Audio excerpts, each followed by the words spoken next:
He was not born a poet. He was not seeking fame. And he never planned to change the world. Yet today, 8 centuries later, his words are read in every language, in every culture, across every belief.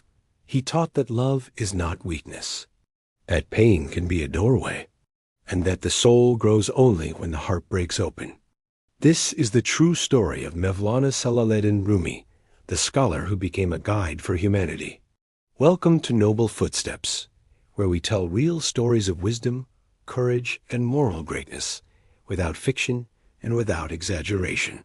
If you believe history should inspire the heart, subscribe, because stories like this still matter. Rumi was born in 1207 in the city of Balkh in present-day Afghanistan. His father, Baha al-Din Walid, was a respected scholar, teacher, and spiritual guide. From childhood, Rumi lived surrounded by books, debates, students, and deep questions about meaning. But his early life was not peaceful. As Mongol invasions spread across Central Asia, Rumi's family was forced to leave their homeland, becoming refugees long before the word existed. They traveled through Persia, Arabia, and Anatolia, finally settling in Konya, in modern-day Turkey. Loss shaped him early, movement shaped his thinking, and exile shaped his understanding of the human soul. By adulthood, Rumi became exactly what society expected: a respected jurist, a teacher of law and theology, and a public authority people admired. He taught from elevated seats. He debated scholars. He answered legal questions. Outwardly, his life was complete, but inwardly, something was missing. He had knowledge, but not fire. He had truth, but not transformation. Until one day, everything changed. In 1244, a wandering dervish arrived in Konya.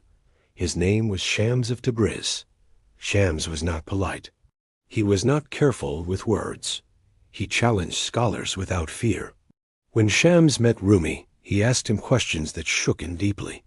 Not about law, not about books, but about truth lived, not truth memorized. The two became inseparable.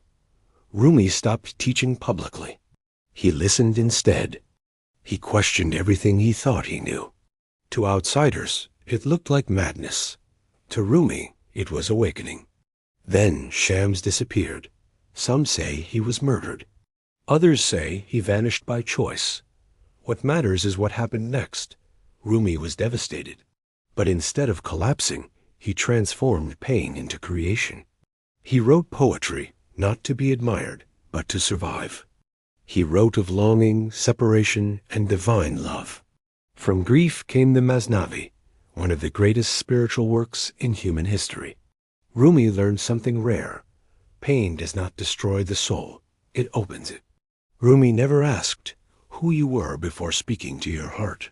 His message crossed religion, nationality, class, and time. He said, "Why are you so busy with this, or that good or bad? Pay attention to how things blend." To Rumi, love was not romance. Love was discipline. Love was surrender.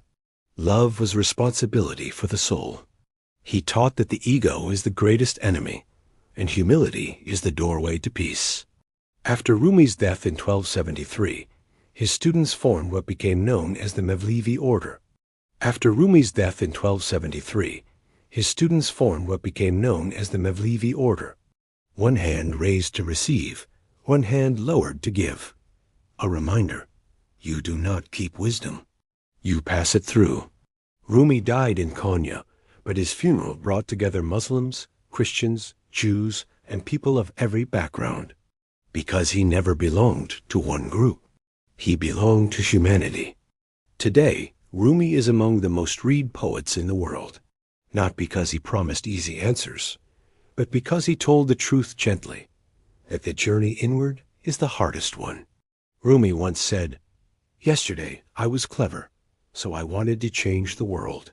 Today I am wise, so I am changing myself." If this story moved you, comment below.